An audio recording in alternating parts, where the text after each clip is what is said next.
Alors, on passe au paragraphe 9, convergence et limite. Ça veut dire que là, dans ce paragraphe, on va voir comment démontrer qu'une suite est convergente et comment calculer sa limite. Alors, pour démontrer qu'une suite est convergente, vous avez essentiellement deux méthodes, deux théorèmes. Alors, premier théorème, les gendarmes et le théorème de comparaison qui va avec. Alors, il dit quoi? Eh bien, si une suite est comprise entre AN et BN, et que AN et BN ont la même limite L, une limite finie, hein, il ne faut pas que ce soit plus l'infini ou moins l'infini. En fait, plus l'infini et moins l'infini, c'est après. Eh bien, donc, si les deux suites ont la même limite L, alors la limite de UN existe et vaut L. Voilà, ça c'est le théorème des gendarmes. Le deuxième point, si UN est supérieur ou égal à AN avec limite AN égale plus l'infini, alors limite de UN égale plus l'infini. Ça c'est un théorème de comparaison. Et si UN est plus petite que BN avec limite BN égale moins l'infini, alors limite de UN égale moins l'infini. Ça c'est aussi un théorème de comparaison. Donc vous avez deux théorèmes de comparaison, le théorème des gendarmes. Voilà. Pourquoi je les ai mis ensemble? Parce qu'en fait, si vous voulez, là, c'est comme le théorème des gendarmes, sauf que vous avez besoin que d'un gendarme, en fait, pour aller à l'infini. C'est-à-dire qu'en fait, on aurait pu mettre ça. Hein. UN est inférieur ou égal à plus l'infini, ça c'est toujours vrai. Voilà, plutôt comme ça. Donc voilà, donc en fait, mon deuxième gendarme, c'est plus l'infini. Et là, mon deuxième gendarme, c'est moins l'infini. Voilà. Donc c'est un peu comme le théorème des gendarmes en définitive. Bon, enfin voilà, si ça peut vous aider à le retenir, c'est bien. Sinon, tant pis, c'est pas grave, à ce moment-là, vous retenez les trois.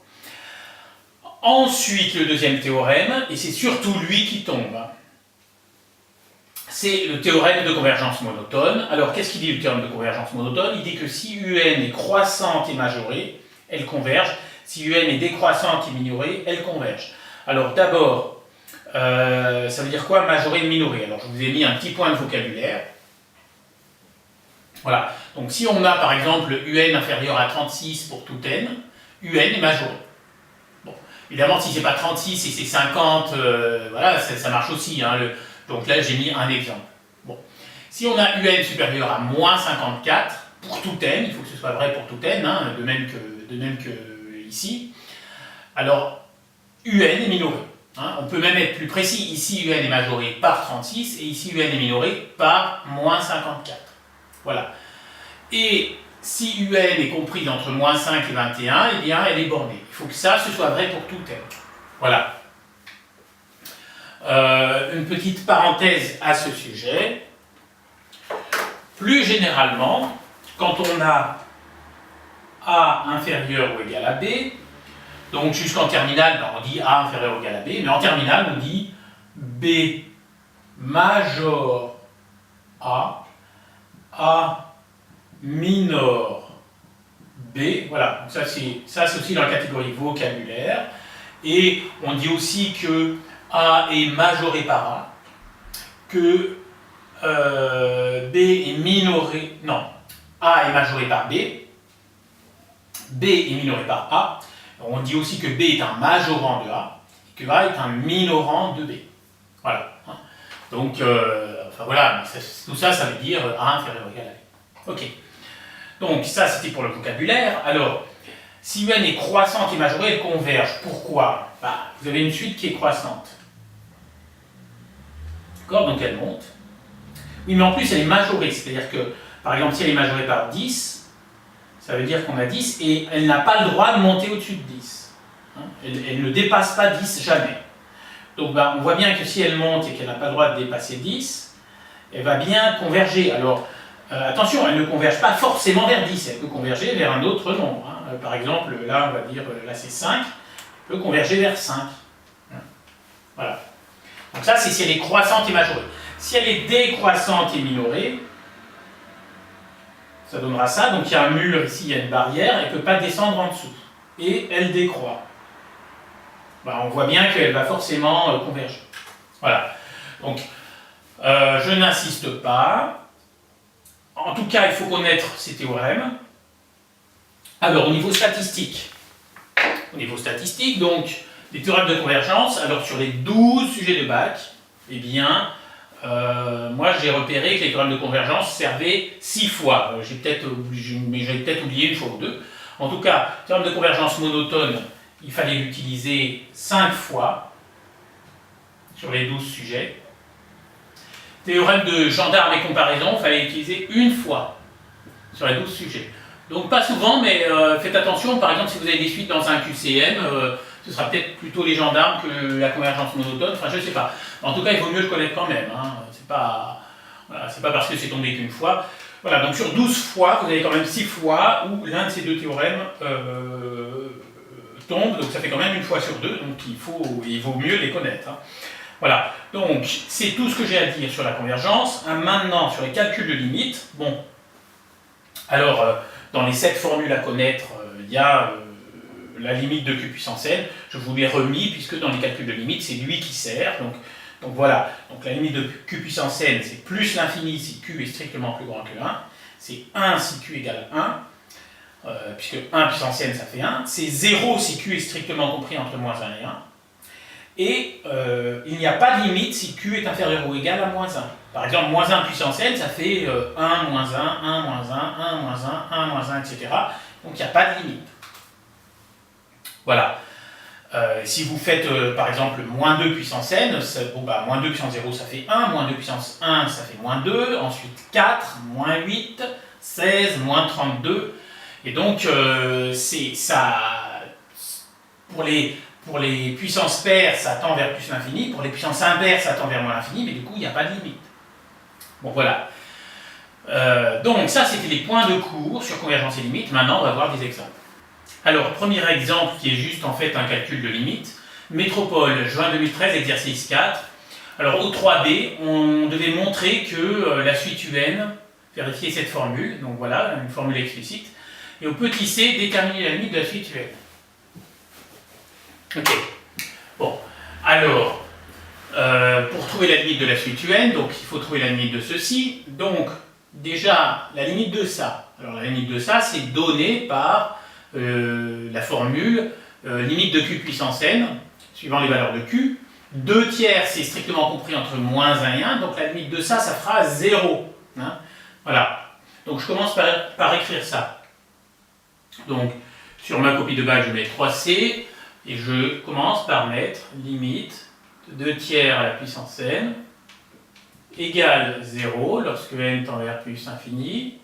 Et je mets car 2 tiers est strictement compris entre moins 1 et 1. Le correcteur connaîtra parfaitement ce que ça veut dire.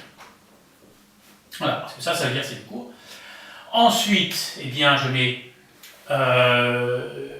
une fois que j'ai calculé cette limite-là, je calcule cette limite-là.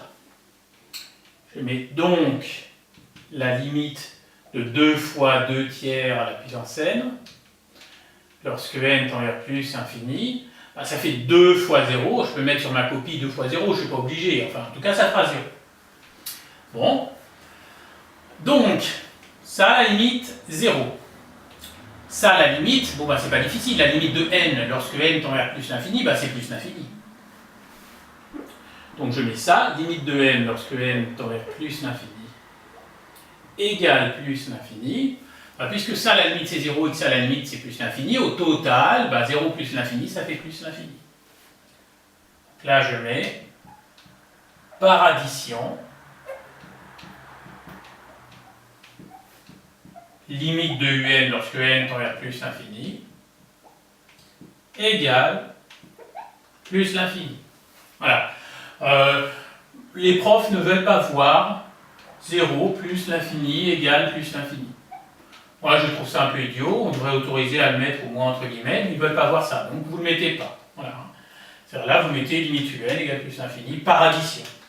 Par addition, sous-entendu ça, puisqu'il ne faut pas le mettre. Voilà, donc c'est terminé. Maintenant on va voir un exemple un peu plus élaboré avec une convergence et une limite. Alors, donc, deuxième exemple, Liban, mai 2013, exercice 4. Alors, il y avait à la fois une convergence et un calcul de limite, mais c'était vraiment séparé. C'est-à-dire qu'il y avait il y a un moment où on montre qu'elle est convergente, il y a un moment où on calcule la limite, mais il y a plusieurs questions entre. Et c'est une généralité pour ce bac nouveau programme, enfin au moins la session 2013, c'est que en fait on montre d'un côté que la suite converge, et puis plus tard, on calcule la limite. Bon. Voilà, donc ça c'était simplement une parenthèse. Donc dans cet exercice, on a la suite définie par V0 égale 1 et la relation de récurrence Vn plus 1 égale 9 sur 6 moins Vn. Donc on a déjà rencontré cet exercice dans le sens de variation. Enfin peu importe, c'est la question 3 qui m'intéresse, mais en fait c'est le petit c, hein, puisque petit c on demande de montrer que c'est convergent. Mais on va devoir utiliser les résultats du petit a et du petit b. Alors au petit a, on était censé avoir montré que Vn est strictement compris entre 0 et 3, et au petit b, on était censé avoir montré cette formule pour Vn plus 1 moins Vn. Du coup, on était censé avoir remarqué que ça, ce sera positif. Ça, puisque Vn est entre 0 et 3, ce sera positif. Du coup, ça, c'est positif. Et du coup, Vn plus 1 moins Vn est positif, et donc Vn est croissante.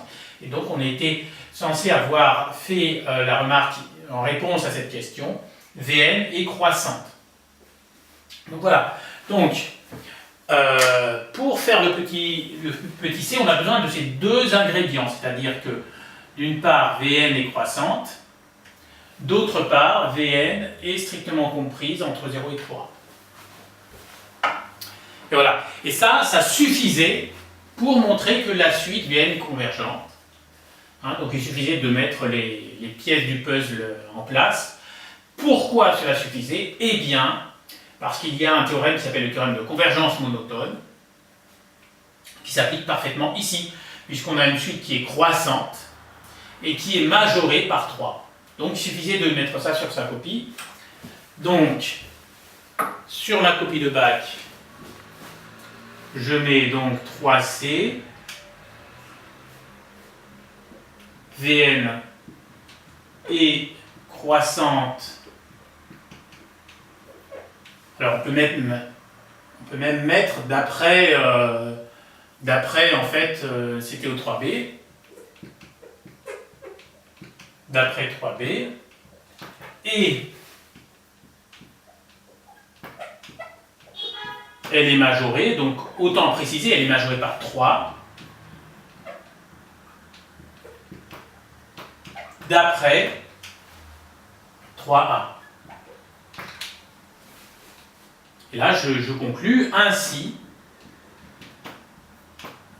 d'après le théorème de convergence monotone,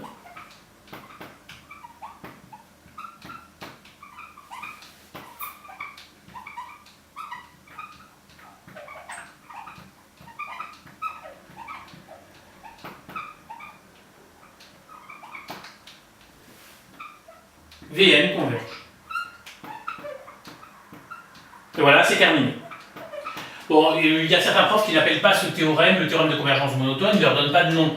Et du coup, à ce moment-là, vous mettez Vn est croissante et majorée, donc elle converge. Bon. Voilà. Là, j'ai en plus mis le nom du théorème, enfin, voilà. Bon, ça, c'était pour la convergence, et après, il y avait un calcul de limite qu'on va faire maintenant. Alors, donc maintenant, on passe à la limite qui était demandée dans la partie B. Alors, donc, la limite est demandée dans la question 3, il faut trouver la limite de la suite Vn. Mais pour ça, il fallait utiliser les résultats qu'on avait trouvés dans la question 2. Alors, dans la question 2, il demandait de trouver Wn en fonction de n. Wn, c'était une suite auxiliaire qui était arithmétique. D'ailleurs, dans le paragraphe sur les suites auxiliaires, on étudie Wn. Et donc, on devait trouver ce résultat-là pour Wn, moins 1/2, moins 1/3 de n. Puis Vn en fonction de n, et on devait trouver ce résultat-là, Vn égale 3 moins 6 sur 3 plus 2n. Bon. Alors maintenant, du coup, il faut déterminer la limite de la suite Vn. Bon, bah du coup, ça, je ne l'utiliserai pas, mais on va utiliser cette formule. Voilà. Et du coup, bah, trouver la limite de Vn, c'est trouver la limite de ça. Alors, donc, qu'est-ce que je mets sur ma copie? Bon. Eh bien, il faut que je trouve la limite de ça. Eh bien, je commence par la limite de ceci, puis de ceci, puis de tout ça. Hein. Les limites, c'est toujours, le point de vue s'élargit. On calcule d'abord la limite d'un petit bout, puis d'un bout plus gros, etc. Bon, donc je commence par la limite de 3 plus 2n. la limite de 3 plus 2n lorsque n tend vers plus l'infini. Sans mystère, c'est plus l'infini, hein, parce que 3 plus 2x, c'est une fonction affine strictement croissante. Bon, bah voilà, donc on a ça comme limite.